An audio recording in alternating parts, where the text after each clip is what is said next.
People ask me all the time, Thach, how many rental property do I need to actually retire? And the truth is, you guys, there's no magic answer. It's pretty much your number. So today what I'm gonna do is I'm gonna show you exactly how many property do you really need to actually retire based on some simple math and use Seattle number. You guys ready for this? Let's go. Let's start off with the most important question that most people skip right over. And the question is this: what does it cost you to live personally every single month? I'm talking about mortgage or rent, car payments, insurance, going on trips, daycare, whatever it is. What does it cost you to live every month? This is what I call your freedom number. So I want you to think about that, okay? Think about all your personal expenses every month, minimum payment, your credit card payment. What does it all add up to every single month? And with that number, we're gonna call that the freedom number, and we're gonna figure out how many properties you really need to actually hit that number. So for example, right?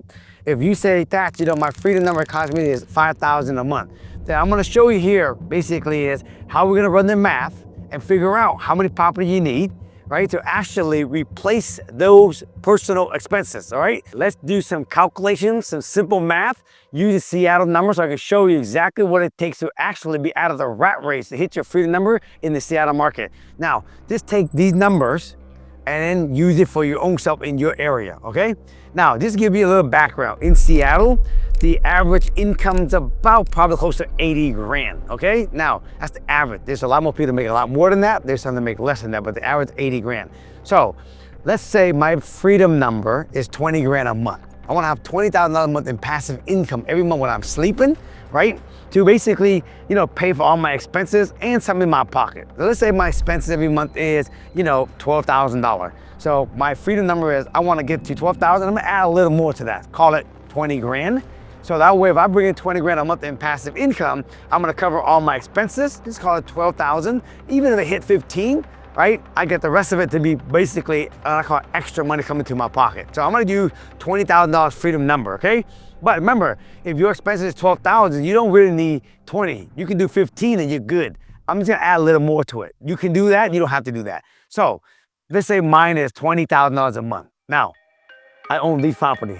These are townhouses. Now these happen to be townhouses. I also own a ton of single family. But for example, townhouses, each one of these townhouses, 3-bedroom, 2.5 bath, they're about 1,500 square feet. They rent in Seattle right now for $3,500. So the average rent in Seattle, it's about $3,500 for a house or a townhouse.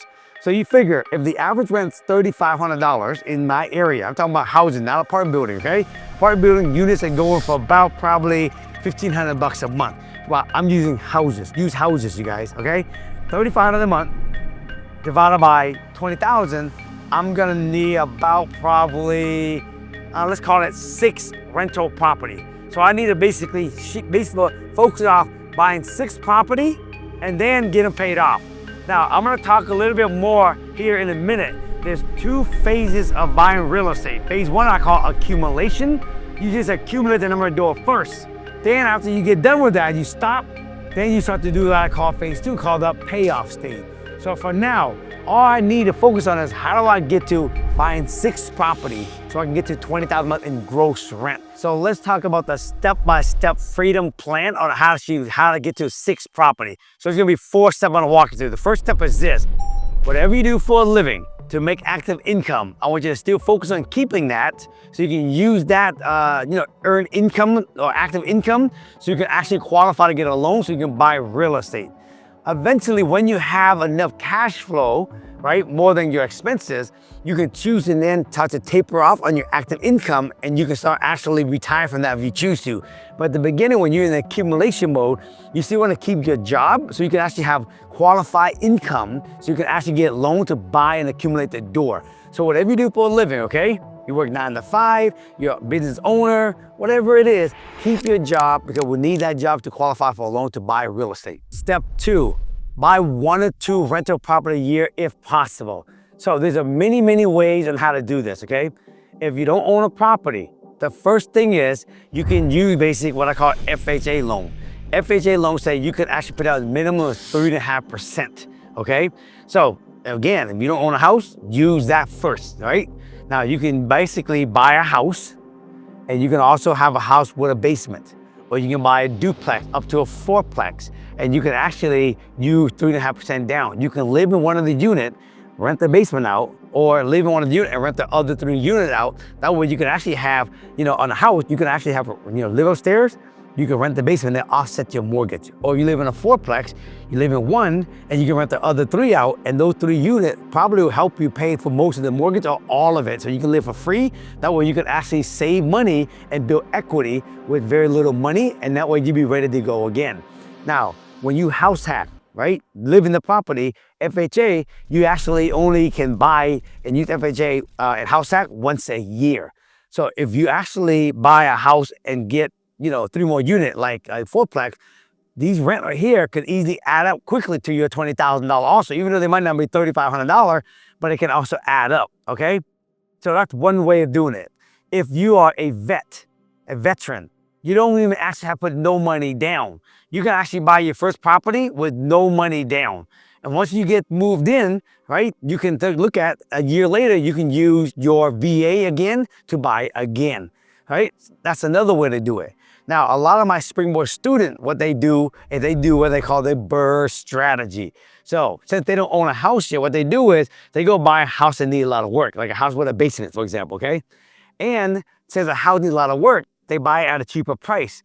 And what you can do is you can use a loan called 5% rehab conventional loan, where you put 5% down of the purchase price and the rehab costs, okay? So let's say, it costs 300 grand to buy a house, 100 grand to rehab, so you own for 400. All they need is 5% of 400,000, which is 20 grand. And the bank will lend you the money to buy the house and money to rehab the property. And what they do, they rehab the property and they create a lot of value. And since they create a lot of value, when they refinance this and put it into permanent financing, they pull some of the equity out. So they create basically extra income for them to pull out, and they end up living in the property, rent the basement out. And with those people living in the basement, it offsets some of their mortgage, but they get to pull some of the equity out. And while they are living in this house right here, okay, they have to stay for a year, they take some of this equity out of the house that they just bought, they use the equity to buy a second property with 20% down because they created the money out of this BRRRR deal. And this is how some of the students are buying 2 property. They buy the first one with basically 5% down. They got to stay in that one. They do the BRRRR and they get some equity out of on this deal. Then they use the equity to buy their second property, usually in the first year. And this is how they're actually doing this, to buy 1 or 2 per year. If you like what you're hearing, I'm gonna be doing a live 5-day challenge on how to retire, own a rental property. Check out the link in the description, come join me. Step 3. So what you do, you start to be in the accumulation mode. Let's say you buy 1 or 2 a year, every year for the next 3 years, and you end up accumulating 6 property.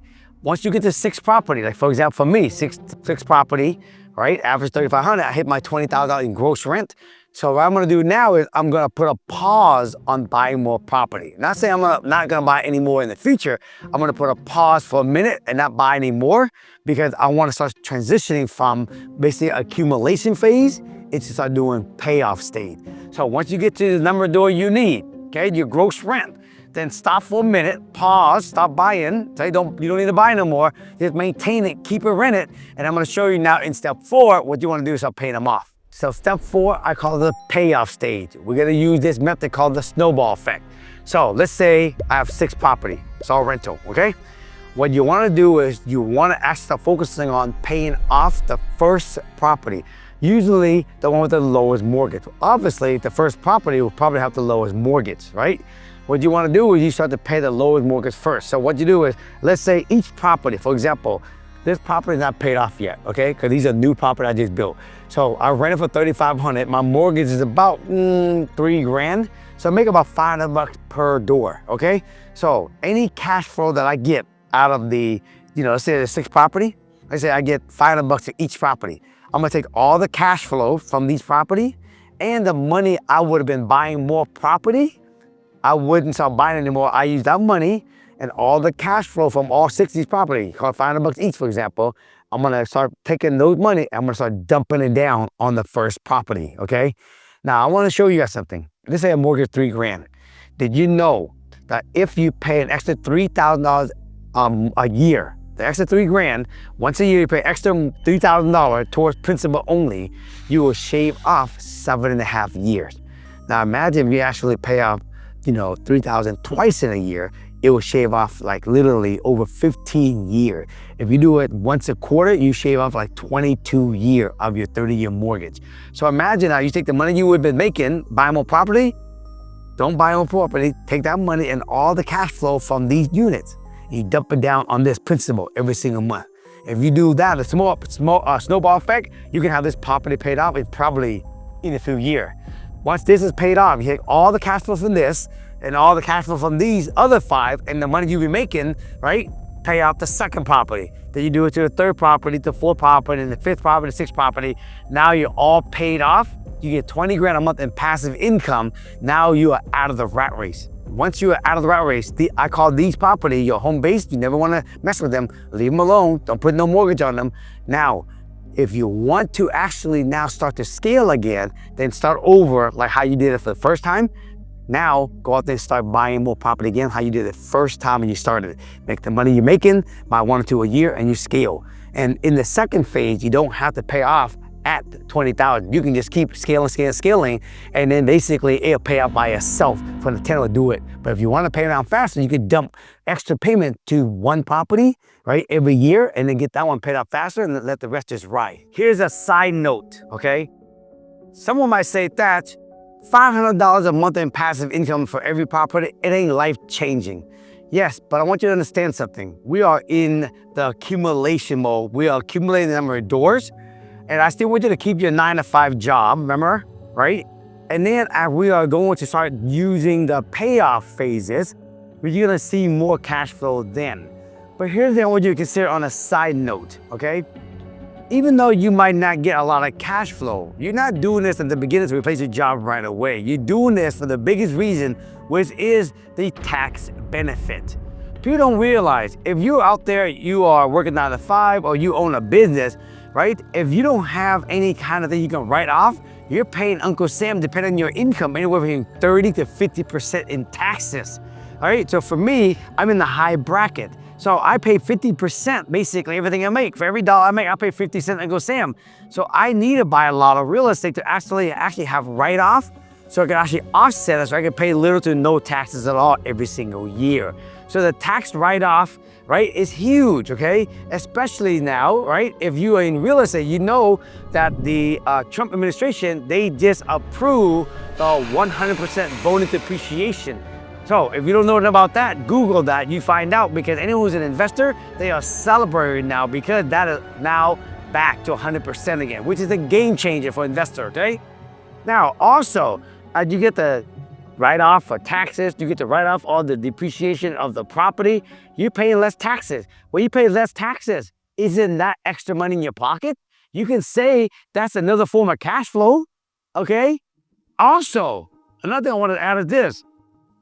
When you are actually saving all this money and you all the taxes, okay? Sometimes these money that you saving on taxes is as much or even more than the cash flow of your rental property every single month. So don't get it all twisted up like, oh my God, $500 isn't life-changing. Hey, just remember, okay?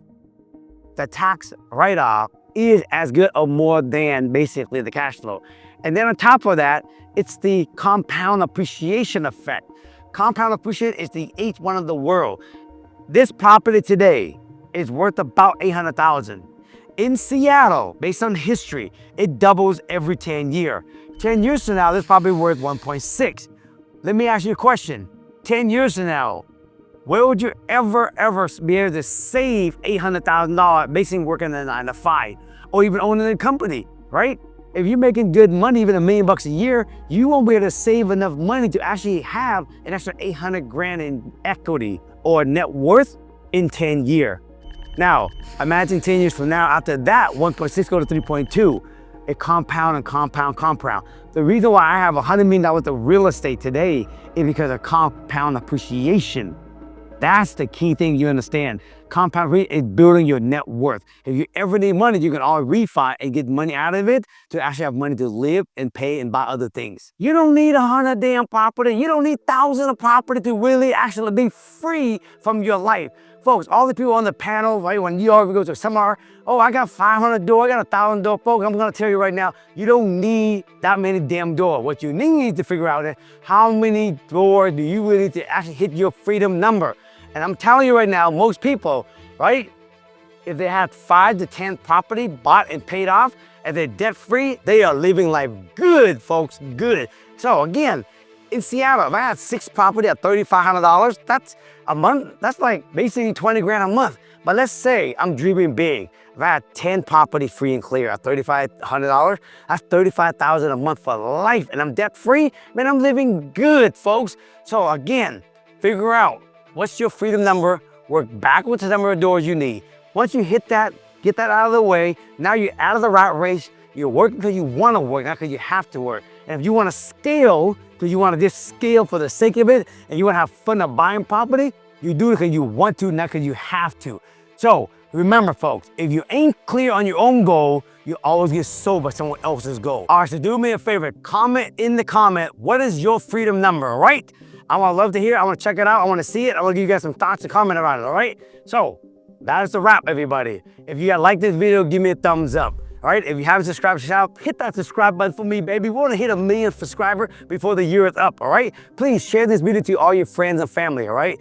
And then lastly, folks, do me a favor. If there's anything you want me to actually talk more about real estate investing or real estate period, put it in the comment, let me know, all right? Until then, we'll see y'all soon. Peace.